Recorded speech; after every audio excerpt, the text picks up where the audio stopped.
Max loved exploring the woods, until he reached a wobbly bridge. Dangerous, his mind screamed, even though the stream below was small. Fear gripped him, and he turned back. That single, lead thought started showing up everywhere, making him hesitant and afraid. Does a worry thought ever stop you from trying something new? Journey with Max in this audiobook to understand where these protective but pesky thoughts come from, and learn how to face your own wobbly bridges. Chapter 1, What are lead thoughts? Imagine a young child, let's call her Lily, who loves to draw. She spends hours with her crayons, making bright pictures of suns, flowers, and happy cats. One day, she tries to draw a picture of her dog, Buster. She works hard, but Buster's ears look a little funny, and one leg seems shorter than the others. A thought pops into her head, like a little dark cloud, my drawing isn't good enough. I'm a bad artist. This thought feels heavy in her chest, like a small stone. She crumples up the paper, and suddenly, drawing doesn't feel fun anymore. She puts away her crayons and walks away, feeling sad. That heavy feeling, that little dark cloud, that small stone in the chest. That's what we call a lead thought. It's a thought that feels heavy, negative, or difficult. It might tell you you're not good enough, or that something is too hard, or that something bad is going to happen. These thoughts aren't like the bright, helpful thoughts that say, wow, the sun is yellow, or Buster is a fluffy dog. Lead thoughts are the ones that weigh you down, like carrying a heavy backpack full of rocks. They can make you feel worried, sad, angry, or just plain stuck. They might make you not want to try something new, like drawing, or talking to a new friend, or trying to solve a tricky math problem. Sometimes, these lead thoughts sound like criticisms. You messed up. You're not smart enough. Nobody likes you. Other times, they sound like worries about the future. What if I fail? What if something bad happens? What if I can't do it? They can even sound like judgments about how things should be. This isn't fair. It should be easier. Everyone has lead thoughts. Yes, everyone. Even the strongest, happiest people you know have these thoughts pop into their minds sometimes. Everyone, even grown-ups, has heavy thoughts sometimes. They are a normal part of having a human brain that is always thinking and trying to understand the world. Our brains are super smart, but sometimes they get mixed up and create thoughts that aren't helpful. Think about that stone Lily felt. It wasn't a real stone, it was a feeling caused by her thought. Lead thoughts can make our bodies feel heavy, our shoulders tense, or our tummies feel wobbly. They aren't just words in our heads, they have a real effect on how we feel and what we do. When Lily felt that heavy thought, she stopped drawing. The thought stopped her from doing something she usually loved. That's the power of lead thoughts. They can stop you from playing, from learning, from being brave, from just being yourself. They can make small problems feel like giant mountains. They can make you believe things that aren't completely true. Why do we call them lead thoughts? Think about the metal lead. It's heavy, it's often dull, and it can make things feel stuck or slow. Lead thoughts are like that. They are heavy on your mind and heart. They make you feel dull or sad. They can slow you down or stop you from moving forward. But just like a skilled person can work with metal to change it, you can learn to work with your thoughts. We're not trying to pretend lead thoughts don't exist or that you should just ignore them. That's like ignoring a heavy backpack and hoping it disappears. Instead, we're going to learn to see the lead thoughts for what they are. Just thoughts. Not always the whole truth. Here is a simple practice you can try. The next time you notice a thought that feels heavy or makes you feel bad, imagine it floating away. Picture a leaf on a gentle stream, and imagine putting the thought onto that leaf. Watch it float slowly out of sight. You don't have to fight the thought or make it disappear instantly. Just notice it, place it gently on the leaf, and watch it drift away. It's a way of telling your mind, okay, I see that thought, but I don't have to carry it right now. So, lead thoughts are the heavy, negative thoughts that try to weigh you down. They are normal, but they can make life harder than it needs to be. But where do these tricky thoughts come from in the first place? Let's explore how our amazing brains create them. Chapter 2, Where do lead thoughts come from? Think about Max and the wobbly bridge. Max was a curious child who loved exploring the woods behind his house. One sunny afternoon, he came to a small, homemade bridge crossing a little stream. It looked a bit old, and when he stepped on it, it wobbled just a little bit. Max felt a quick flutter in his tummy and a thought zipped into his head: this bridge is dangerous. I could fall. His heart thumped a little faster, and he quickly stepped back onto solid ground, deciding not to cross. Now, every time Max sees even a slightly unsteady surface, that dangerous thought pops up, even if it's just a stepping stone in a garden. So, where did that thought come from for Max? It came from his brain trying to keep him safe. Our brains are like amazing supercomputers whose number one job is survival. They are constantly watching, listening, and learning to figure out what might be risky. When Max stepped on the wobbly bridge, his brain noticed the unsteadiness, remembered that falling can hurt, and immediately sent up a signal: warning. Danger. It created the thought, this bridge is dangerous, to make him stop and stay safe. This is super helpful if you're about to step off a cliff, but sometimes the brain's alarm system goes off when the danger isn't really that big, like on a slightly wobbly, low bridge. Past experiences are a huge source of lead thoughts. Like Lily in the last chapter. After feeling bad about her drawing, her brain learned, trying to draw can lead to feeling bad and thinking, I'm a bad artist. So, the next time she thought about drawing, her brain might bring up that lead thought again, trying to protect her from feeling sad or disappointed. It's like her brain made a little rule based on that one time.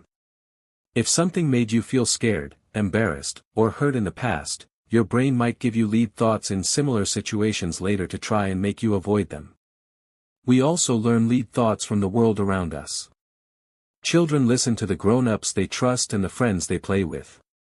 If you often hear someone say, math is too hard, or I'm not good at sports, those thoughts might start to feel true for you too, especially if you struggle a little bit with math or sports.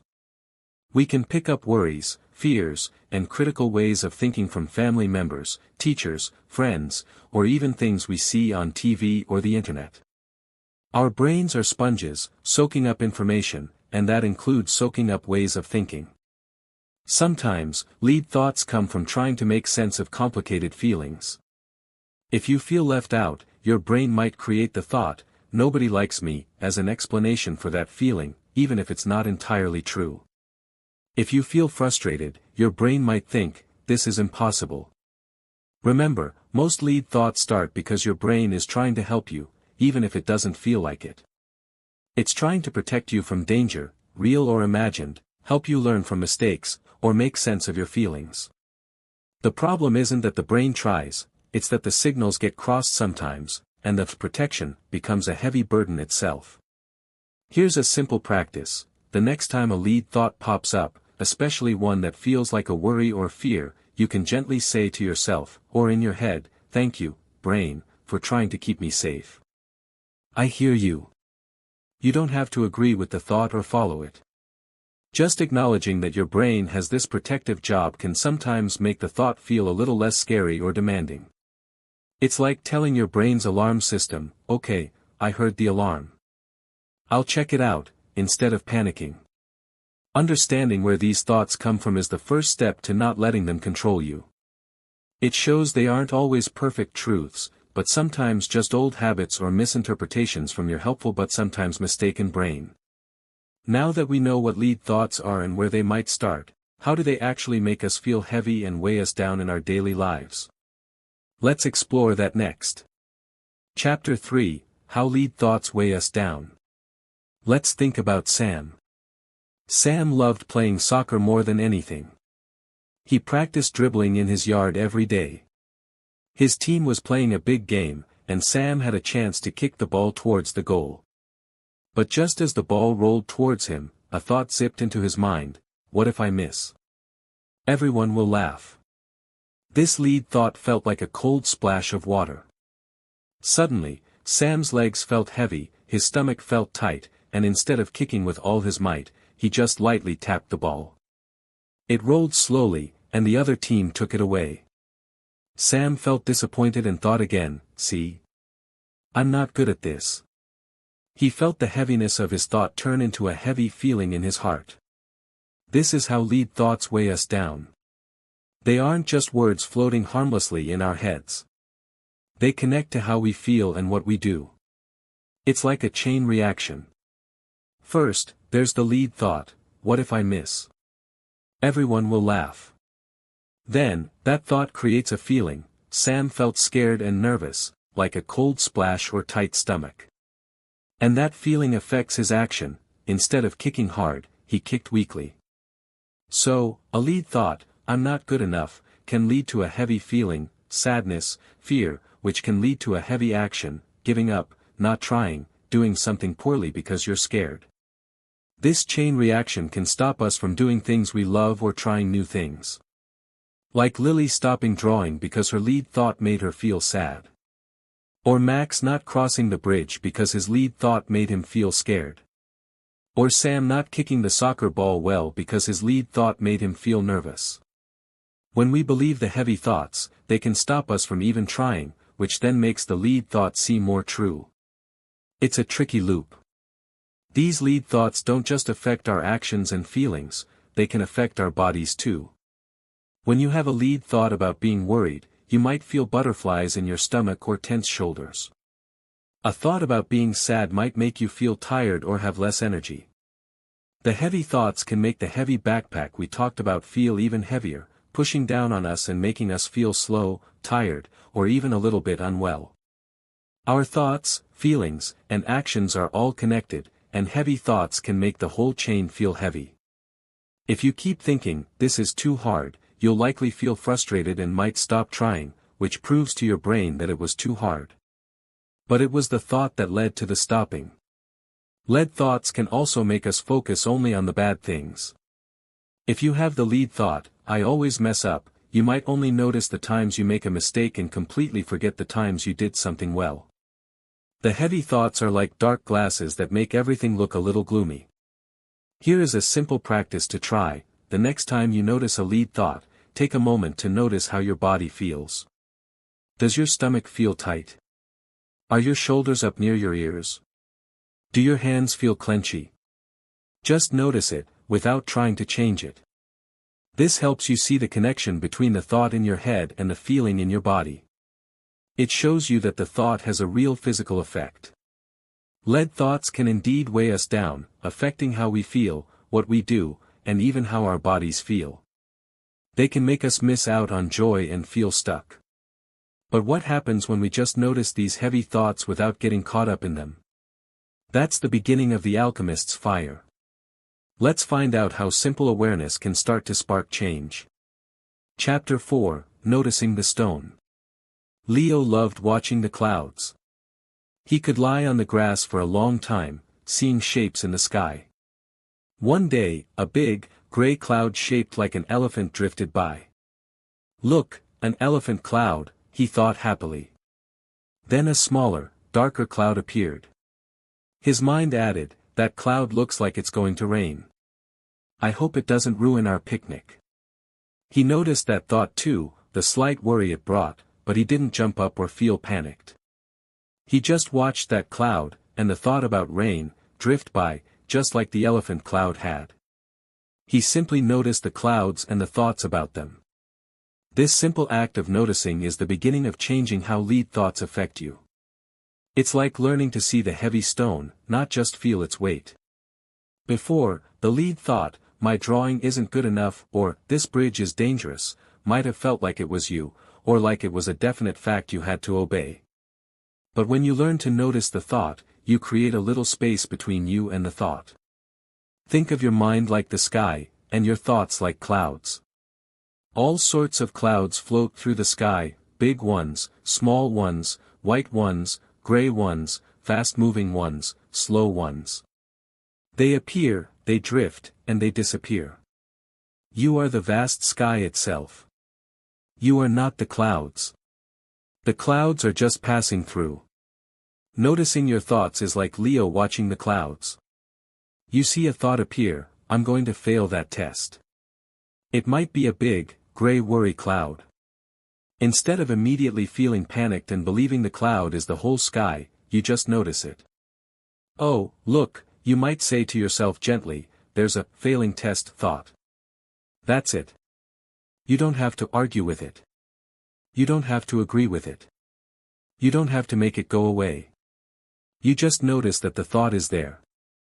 This might sound very simple, but it's a powerful first step. When you just notice a thought, you stop being completely inside the thought, believing it without question.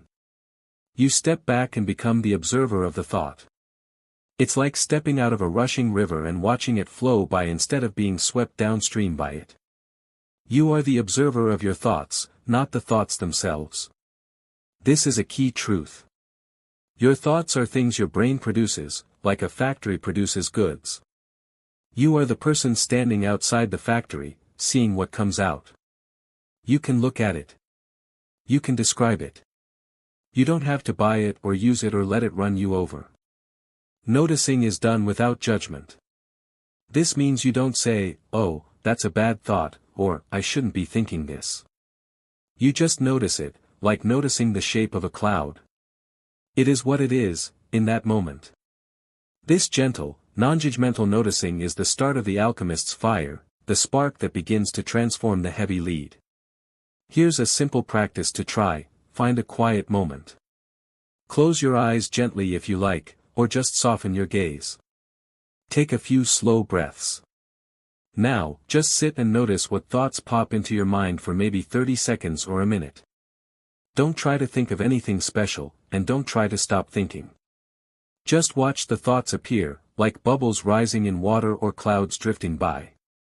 See if you can just notice them without getting involved in them. There's a thought about what's for dinner.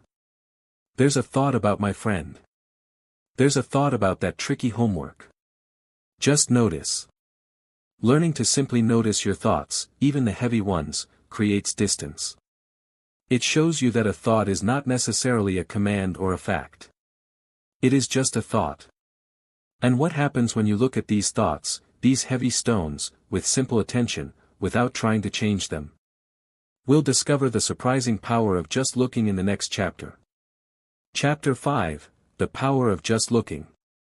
Leo continued to watch clouds after discovering he could just notice them. He noticed the picnic rain thought came back whenever a dark cloud appeared. Before, this thought would make him feel nervous and spoil his fun. But now, when the thought arrived, he'd just think, oh, there's the picnic rain thought again. He didn't add any extra worry to it. He didn't start packing things up or feeling grumpy. He just saw the thought, like seeing the cloud. And something strange happened: the thought didn't feel as strong. It was still there, like the cloud was still in the sky, but it didn't seem to have the power to make his tummy flutter or his mood drop. It just was. This is the quiet, simple power of just looking at your thoughts. Thoughts are a bit like weeds in a garden. If you grab onto a weed and pull hard and get all frustrated, it can feel like a huge struggle. But if you just look at the weed, notice its leaves, notice where it's growing, without yanking or getting annoyed, it doesn't have the same hold on you. You see it for what it is, just a plant growing there. Lead thoughts get their power from our energy.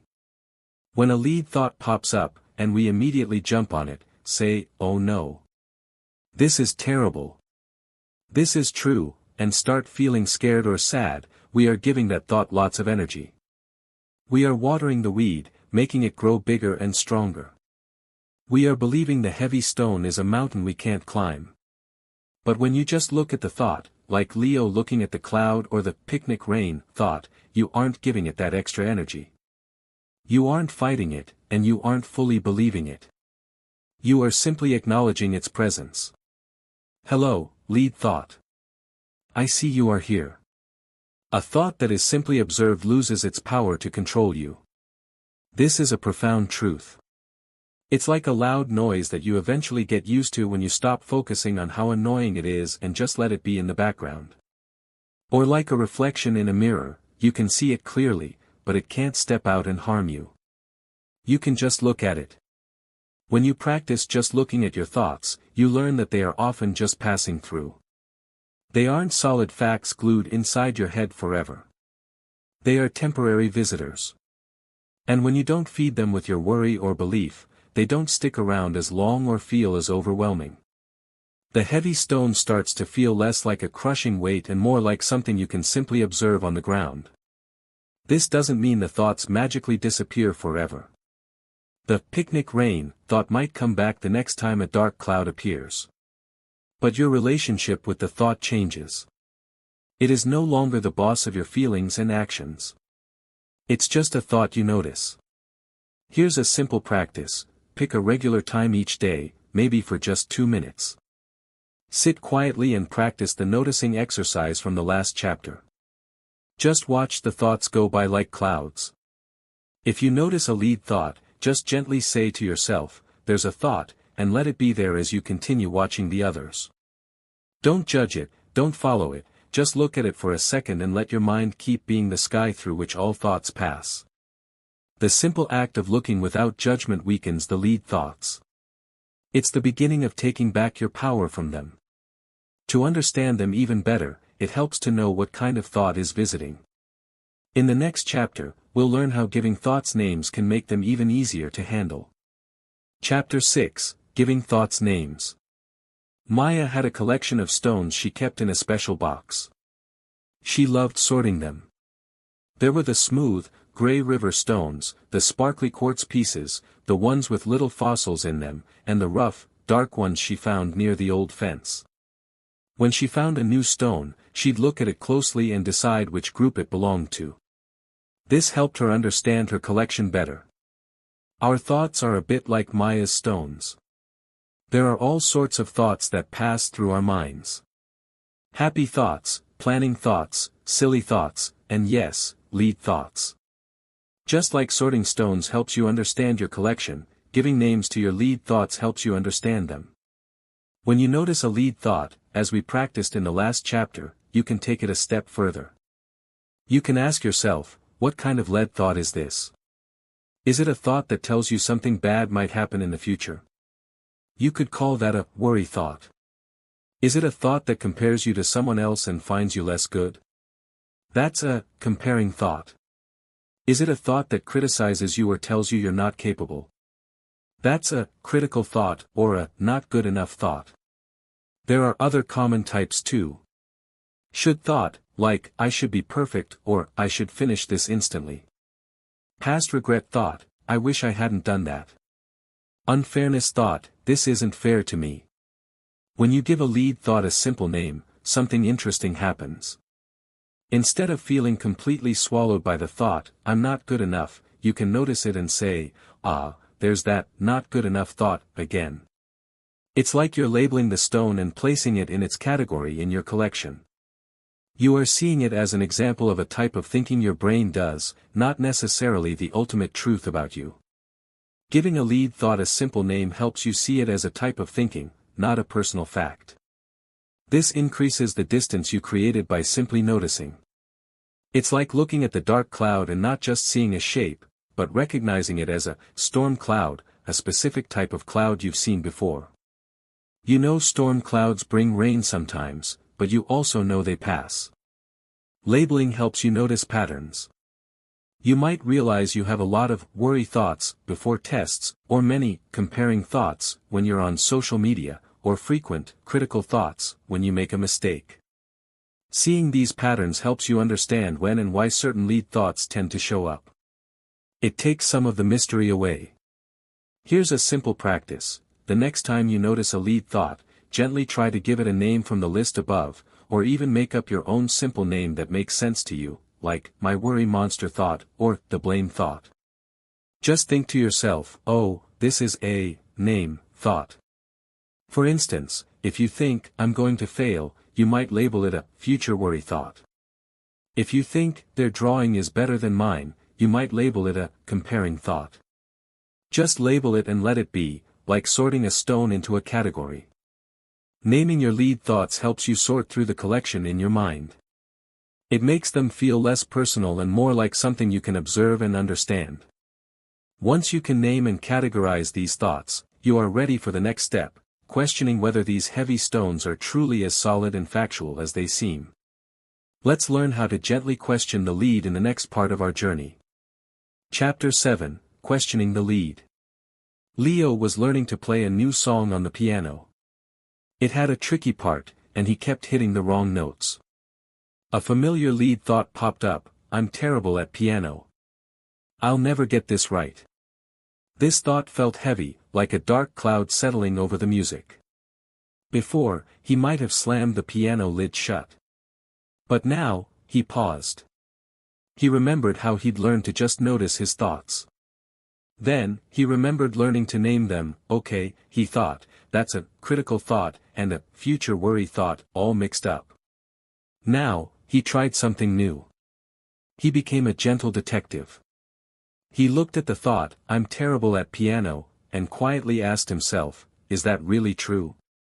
Am I terrible at piano? Always? He thought about the songs he could play. He thought about how he had just learned a completely different tricky part last week. He thought about how he'd only been practicing this new song for a little while. The evidence didn't quite fit the thought, I'm terrible. He wasn't terrible, he was just finding this one part tricky right now. This is the beginning of questioning the lead. Just because a lead thought pops into your head and feels heavy doesn't mean it's completely true. Our brains are amazing, but sometimes they jump to conclusions or only show us one side of the story, especially when we feel frustrated or scared. Questioning is not about arguing with yourself or trying to force the thought away. It's about being a curious detective looking for the whole picture. When a lead thought appears, especially a strong one, you can gently ask it some questions. Think of the thought as a statement you heard that you're not sure about. You want to check the facts. Here are some detective questions for your lead thoughts. Is this thought 100% true, always and forever? Usually, the answer is no. What is the actual evidence for this thought right now? What facts support it? What is the actual evidence that might show this thought isn't completely true? What facts go against it, even a little? Is there another way to look at this situation? Are there other explanations?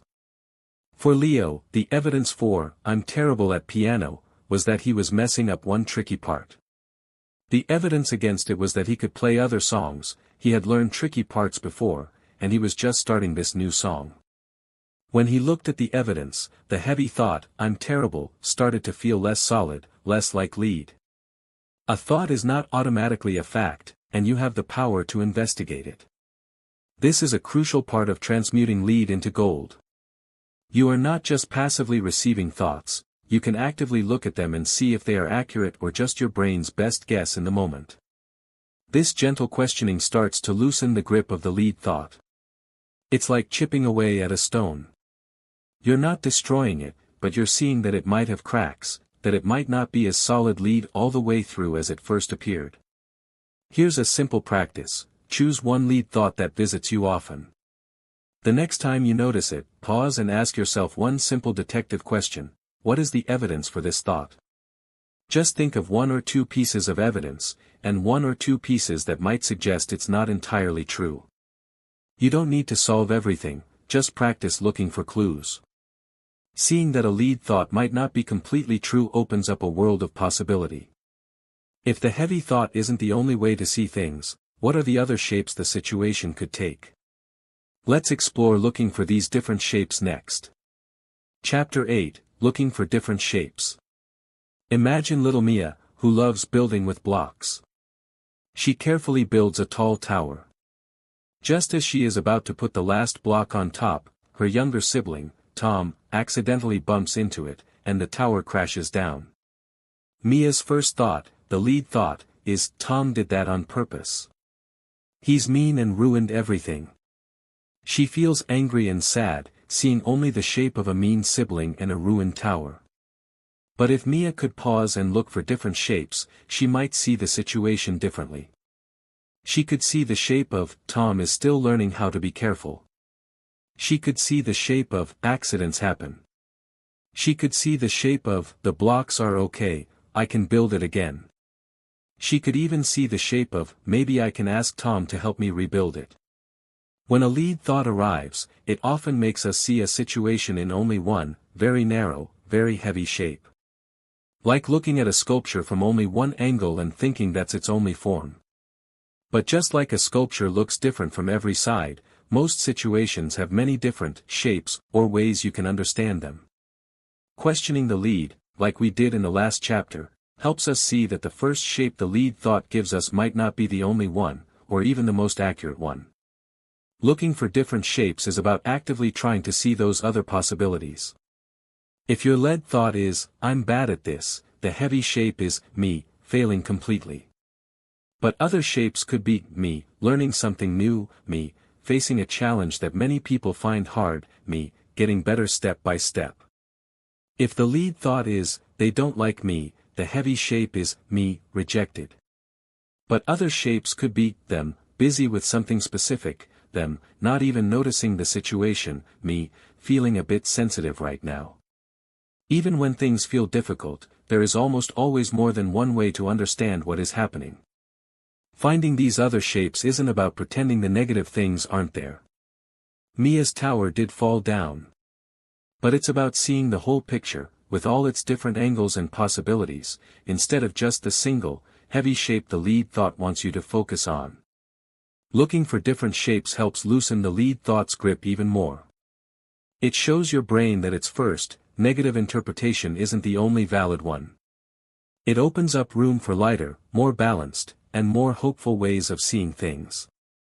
It's like turning that heavy stone over in your hand and noticing that one side is smooth, another has interesting lines, and another catches the light differently. Here's a simple practice: the next time a lead thought gives you a single, heavy picture of a situation, pause. Take a breath. Then, ask yourself, what are 3 other ways I could look at this? They don't have to be super positive, just different possibilities. Write them down if you like. For example, if the thought is, I messed up everything, other shapes could be, I messed up one part, I learned something from this mistake, or, it's possible to fix this. Seeing these different shapes is like stepping onto new paths. It shows you that you have choices in how you see things, which means you have choices in how you feel and act. And now that we can see these different possibilities, how do we start to fill those spaces with more helpful, golden thoughts? That's what we'll explore next. Chapter 9, Finding the Helper Thoughts. Leo was still working on that tricky piano song. The, I'm terrible at piano, lead thought still visited sometimes. But now, he knew how to notice it, name it, critical thought, and question it, am I really terrible? No, I just need practice. He could see other shapes, like, this is challenging and, I can practice slow. But just seeing other shapes didn't always make his fingers play the right notes. One day, after a critical thought popped up, and he had questioned it, Leo tried something new. Based on the other shapes he'd found, he actively thought a different thought. He thought, this part is tricky, but I can play it slowly first. He repeated it in his head. I can play it slowly first. This thought felt different. It wasn't heavy like the lead thought, it felt lighter, like a small boost. He put his fingers back on the keys and tried the tricky part, very slowly. He still made mistakes, but the, I can play it slowly first, thought helped him keep trying instead of giving up. This was a helper thought. Helper thoughts are the opposite of lead thoughts. If lead thoughts are heavy stones, helper thoughts are like building blocks, helpful tools, or seeds you plant in a garden. They don't weigh you down, they support you, help you move forward, or offer a balanced way of seeing things. Finding helper thoughts isn't about pretending to be happy when you're sad, or saying things that aren't true just to feel better. That's like trying to paint a rock gold and hoping it feels light, it doesn't work. Helper thoughts are based on the realistic other shapes you found when questioning the lead. If the lead thought is, I'll never have friends, a helper thought isn't everyone loves me. Which might not feel true. A realistic helper thought could be, making friends takes time, or, I can try smiling at someone new, or I have people who care about me already. These thoughts acknowledge reality but offer a path forward or a more balanced view. You have the ability to choose or create thoughts that support and help you, even when things are hard. This is where you start actively using the insights gained from noticing, naming, and questioning your lead thoughts. You are choosing to plant a different kind of seed in your mind's garden. It takes practice, just like learning a new skill. At first, remembering to find a helper thought might be hard. The lead thought might still feel louder. But the more you practice, the easier it becomes to access these supporting thoughts. They help you feel more capable, more hopeful, and less stuck. Here is a simple practice. Think about a lead thought that visits you often. After you notice it, name it, and maybe question it gently. Pause and create one realistic helper thought that counters the heavy one or offers a different perspective. Write it down if you like. Keep this helper thought in mind. The next time the lead thought appears, try to bring your helper thought to mind too. For example, if the lead thought is, "This is too hard," your helper thought might be, "I can try one small piece at a time." By actively finding and using helper thoughts, you are transforming the heavy potential of lead into the flexible, valuable potential of gold. You are not just noticing the heavy stone, you are starting to work with it and find different materials to build with. How does thinking these new thoughts actually change things deep inside your brain? Let's discover how your brain can grow and change, like a garden, in the next part. Chapter 10, The Growing Garden Brain. Remember when you were learning to ride a bike? At first, it felt wobbly and hard. Your body didn't seem to know what to do. You had to think about everything, pedaling, steering, balancing, all at once. You might have fallen a few times. But you kept practicing. And slowly, it got easier. Your body seemed to remember what to do on its own. You could pedal and steer without even thinking about it. Something amazing was happening in your brain while you were learning to ride that bike. Every time you practiced, your brain was making and strengthening tiny connections, like building little pathways between the parts of your brain that control balance, movement, and planning. The more you practiced, the stronger and smoother those pathways became. Eventually, riding a bike became easy because the brain pathways for it were strong and well used. Your brain is not like a hard, unchanging rock. It's more like a living, growing garden, or perhaps like soft clay you can shape. Scientists have a name for this amazing ability of the brain to change and build new connections. They call it neuroplasticity, say, neuroplasticity. It just means your brain is plastic, or changeable. This is super important when we talk about lead thoughts and helper thoughts. Think of the lead thoughts you've had many times as well-worn paths in your brain's garden. The more you think, "I'm not good enough," or "this is too hard," the deeper and wider that path becomes in your brain. It gets easy for your thoughts to travel down that familiar, heavy path. That's why lead thoughts can feel so automatic and powerful. But here's the wonderful news: when you practice the things we've talked about, noticing a lead thought, naming it, questioning it, and especially finding and using a helper thought, you start building new paths in your brain's garden. Every single time you choose to think, "Okay, that's a critical thought," or "What's the evidence?" or "I can try one small piece," you are sending energy down a new route in your brain. Every time you practice a new way of thinking, you are actually building new connections in your brain. These new pathways are like fresh little trails you are forging. At first, they might be faint and hard to follow. The old, lead thought paths are still right there, wide and easy to fall into. But the more you use the new helper thought paths, the stronger they become. It's like walking on a new trail repeatedly, it gets clearer and easier to navigate. Meanwhile, the old, heavy paths get used less and less, and they might start to fade a little. You are actively reshaping your brain through how you choose to work with your thoughts. You are building the golden pathways of wisdom and resilience, bit by bit, thought by thought.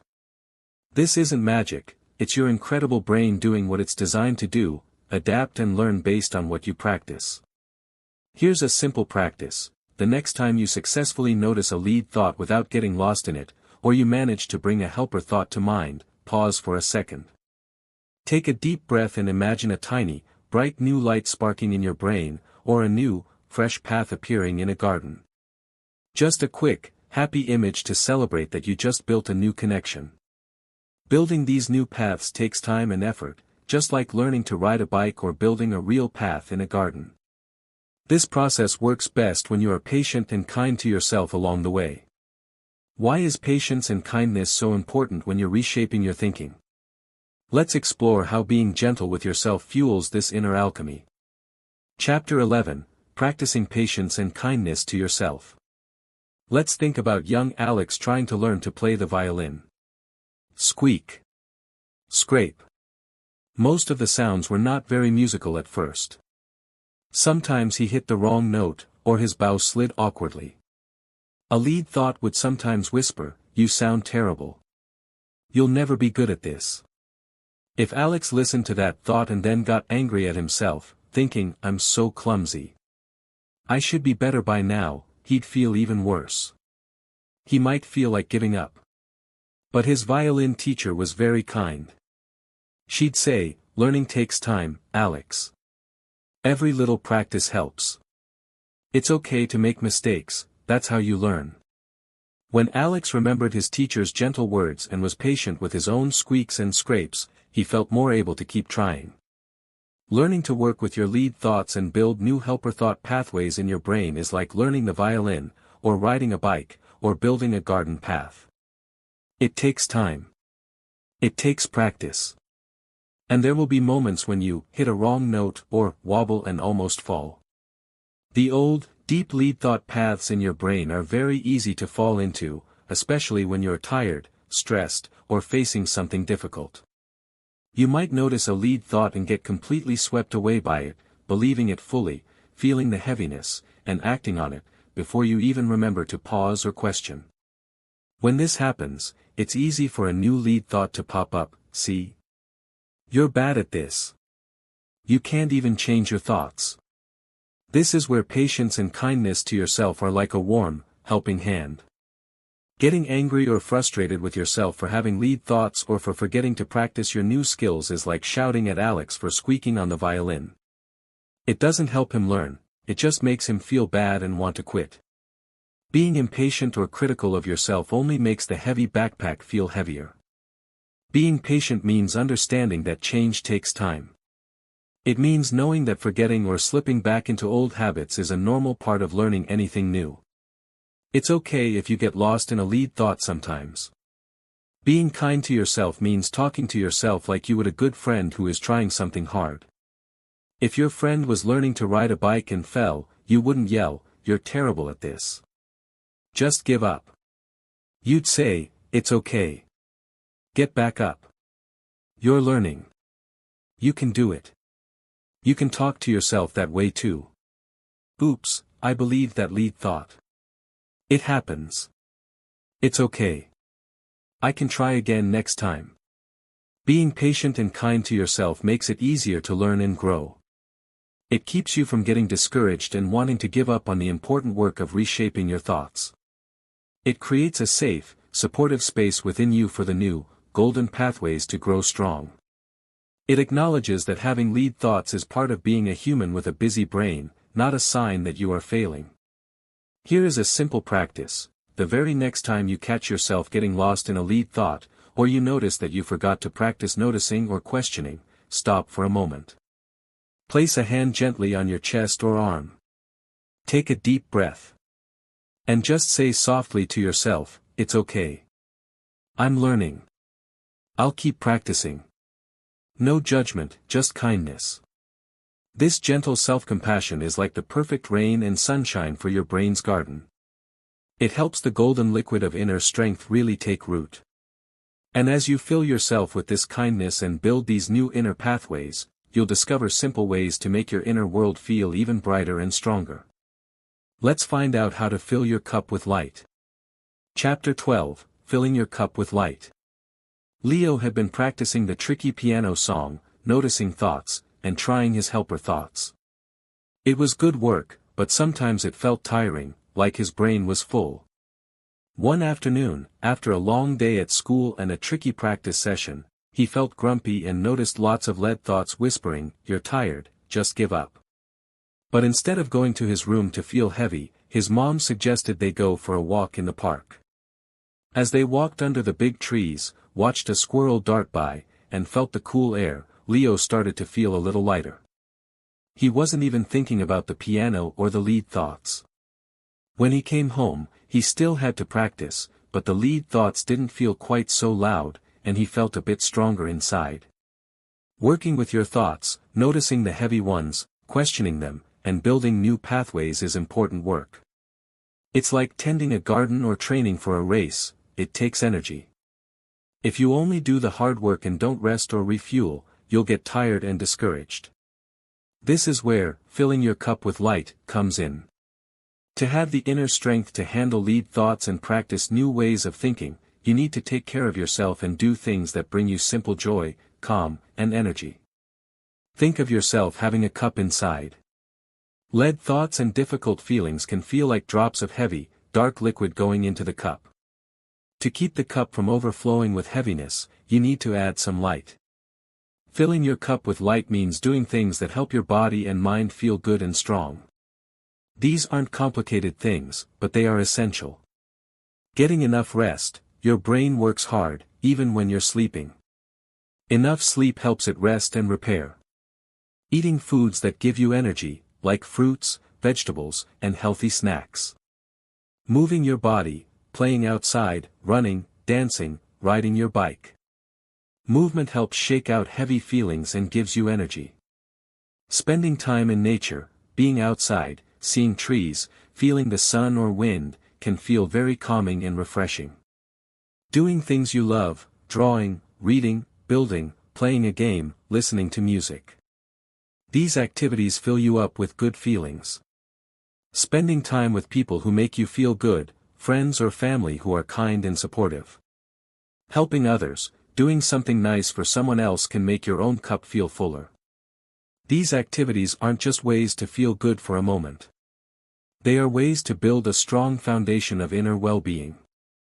When your body is rested and fed, when your mind has had time to play and be calm, and when you feel connected to others, you have more strength to deal with challenges, including lead thoughts.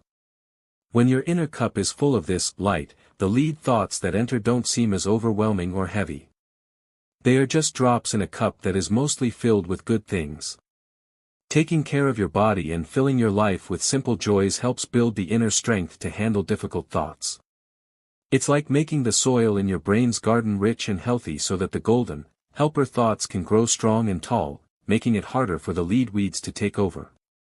Here is a simple practice. Think of one simple activity that makes you feel happy, calm, or energized. It could be reading a chapter of a fun book, playing outside for 15 minutes, listening to a favorite song, or talking to a kind friend. Plan to do this one thing sometime today or tomorrow. Make it a priority to add some light to your cup. You are doing the important work of inner alchemy, transforming lead into gold. As you continue this journey, remember that even with all the practices and self-care, lead thoughts might still visit sometimes. But you will have tools now. In the next part, we'll see how to live knowing lead thoughts may appear, but you have the power to handle them. Chapter 13, Lead Thoughts May Still Visit. Maya had gotten much better at sorting her thoughts, questioning the heavy ones, and finding helper thoughts. She felt lighter most days. She knew how to fill her cup with things she loved, like drawing and spending time with her cat.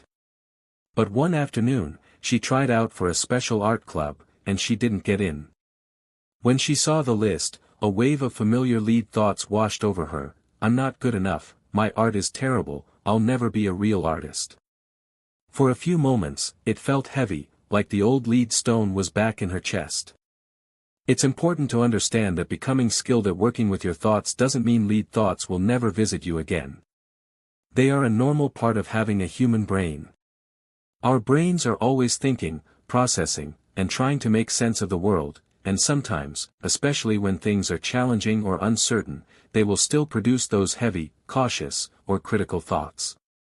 Think of your mind like the sky. You can learn to watch the clouds drift by, noticing, you can learn to see their different shapes, questioning, finding other shapes, and you can appreciate the sunshine, helper thoughts, filling your cup. But even in a sky where you are good at finding the sun, clouds will still appear sometimes. There will still be gray days, or even stormy ones. That's just the nature of the sky. Having lead thoughts is part of being human, mastery is in how you relate to them. The difference now is that you have learned inner alchemy. When a lead thought visits, it no longer has the automatic power to completely weigh you down or make you believe it without question. You have tools. When Maya felt that wave of, "I'm not good enough," thoughts after not getting into the art club, the heaviness started, but she didn't get completely lost in it like before.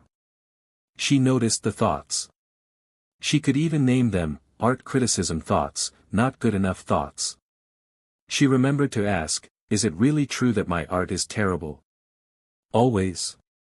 She remembered all the pictures she had created that she did like. She could see other shapes, the club maybe only had a few spots, I can keep drawing on my own, I can ask the teacher for feedback. It still felt a little heavy, but she didn't get stuck there. She felt the feeling, noticed the thought, and then remembered she could keep drawing because she loved it, not just to get into a club. This is the living gold, the ability to navigate the inevitable lead thoughts that appear in life with wisdom and skill. You don't have to love the lead thoughts, or even want them there, but you know they are visitors, not permanent residents, and you have many ways to respond to their arrival. Here is a simple practice: the next time a lead thought appears, just pause for a second, notice it, and gently say in your mind, "Hello, lead thought. I see you are here." You don't need to do anything else in that moment if you don't want to. Just acknowledge its presence calmly, like seeing a cloud appear in the sky. This simple acknowledgement reinforces that you are the observer, not the thought. Knowing that lead thoughts will still visit, but you have the skills to meet them, gives you quiet confidence. You are prepared. And as you become more practiced at handling your own lead thoughts and finding your own golden wisdom, you'll find that this inner strength can actually shine outwards and help others too. Let's see how sharing your gold can make a difference. Chapter 14, Sharing Your Gold. Remember Mia, whose block tower was knocked down by her younger sibling, Tom? Before learning about lead thoughts and helper thoughts, Mia might have shouted at Tom, called him mean names, and stayed angry for a long time, feeling the heavy thought, he did it on purpose. But now, Mia had practiced noticing her angry lead thoughts, questioning them, and finding other shapes, like accidents happen, and Tom is still small. One afternoon, Mia and her friend Sam were drawing together. Sam was trying to draw a bird, but he kept messing up the wings and got very frustrated. He slammed his pencil down and muttered, "I'm terrible at drawing." Mia saw Sam's frustrated face and heard his lead thought, which sounded a lot like the ones that used to visit her when her drawings didn't turn out right. Instead of getting annoyed or competitive, Mia remembered how it felt when she was learning. She remembered the kindness of her own helper thoughts. She didn't need to fix Sam's drawing, but she could share some of her inner gold. She said softly to Sam, "Learning to draw is tricky, isn't it? Wings can be really hard." She wasn't telling him his drawing was perfect, but she was showing him understanding, acknowledging the difficulty, like a helper thought would. Sam looked surprised. He picked up his pencil again. Mia added, "Sometimes I just practice one little part, like just drawing different kinds of wings on a separate paper." She was sharing a strategy, a piece of her own alchemy. When you get better at handling your own lead thoughts and heavy feelings, you build a quiet strength and understanding inside you. This strength doesn't just help you, it helps you be more patient, kind, and understanding towards others. You learn what the heavy feeling of, "I'm not good enough," or "this is too hard," feels like from the inside, so when you see someone else feeling that way, you can understand them better. The strength and kindness you build inside yourself can become a gift you share with the world. When your own cup is not overflowing with lead thoughts, you have more room to hold a little bit of someone else's difficulty without getting pulled down yourself. You can listen without immediately judging. You can offer a kind word or a helpful idea that comes from your own hard-won wisdom. Your inner alchemy, the process of transforming your own lead thoughts into golden wisdom, doesn't just make your own life better. It makes you a warmer light for the people around you. You can help fill their cups too, not by taking away their problems, but by being a calm, understanding presence. Here is a simple practice: the next time you see someone you know, a friend, a sibling, a classmate, looking sad, frustrated, or upset, pause for a moment. Remember what it feels like inside your body when you have a lead thought. See if you can offer that person a small piece of the kindness or patience that you are learning to give yourself. Maybe it's just listening quietly, offering a gentle smile, or saying something simple like, "Looks like a tough moment." This shared gold makes your connections with others stronger and kinder. It shows that the work you do inside has beautiful effects outside too. You have learned to see the lead, work the fire, use the crucible, and build the gold. Now, the final step in this journey is to understand that the power to continue this alchemy, every single day, rests completely within you. Let's explore becoming your own alchemist. Chapter 15, Becoming Your Own Alchemist. Lily, who once crumpled her drawing because of the lead thought, "I'm a bad artist," was now sketching in her notebook. A little wobble of doubt, a tiny lead thought, tried to creep in, "This nose looks wrong." But this time, Lily didn't stop. She noticed the thought, "Hello, critical thought," remembered it wasn't always 100% true, "My other noses looked okay," and chose a helper thought, "I can erase it and try again." She kept sketching. She knew the lead thoughts might still try to visit, but she also knew she had learned how to meet them. She wasn't just a child who had difficult thoughts, she was a young alchemist, practicing her craft. You have come a long way on this journey. You have looked closely at the heavy lead of your thoughts, learned to feel the spark of noticing, used the wise crucible of questioning and seeing other shapes, and begun to create the golden liquid of helper thoughts and inner strength. You understand that your brain can change, that kindness to yourself matters, and that filling your life with light is important. Now, you hold the alchemist's tools within your own hands. The greatest discovery in this journey is that the power to transform lead into gold doesn't come from external magic or secret spells. It comes from you. You are your own alchemist.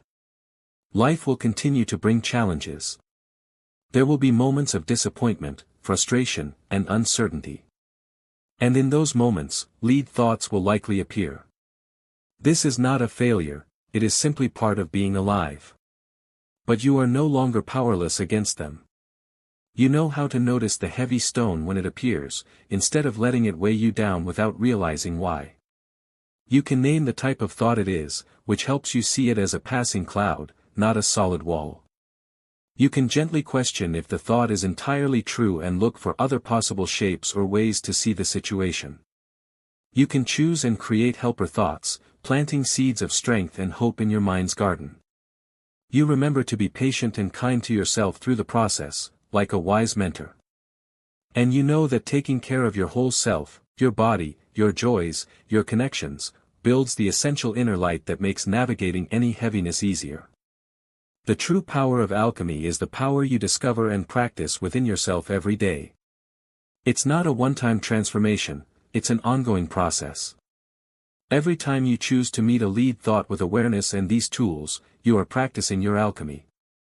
You are strengthening those golden pathways in your brain. Here is a practice to carry with you. Whenever you notice a lead thought today, try to do these steps quickly in your mind. 1. Notice it. 2. Briefly name it, e.g., worry thought. 3. Gently remind yourself, it's just a thought, or it happens. 4. Then, deliberately shift your attention back to what you were doing, or quietly bring a chosen helper thought to mind. This quick practice helps you move through the thought without getting stuck. You now have the map and the tools. The path is before you, filled with moments where you can practice your alchemy. Carry this wisdom forward, young alchemist. The journey of self-mastery continues, one thought, one breath, one golden moment at a time.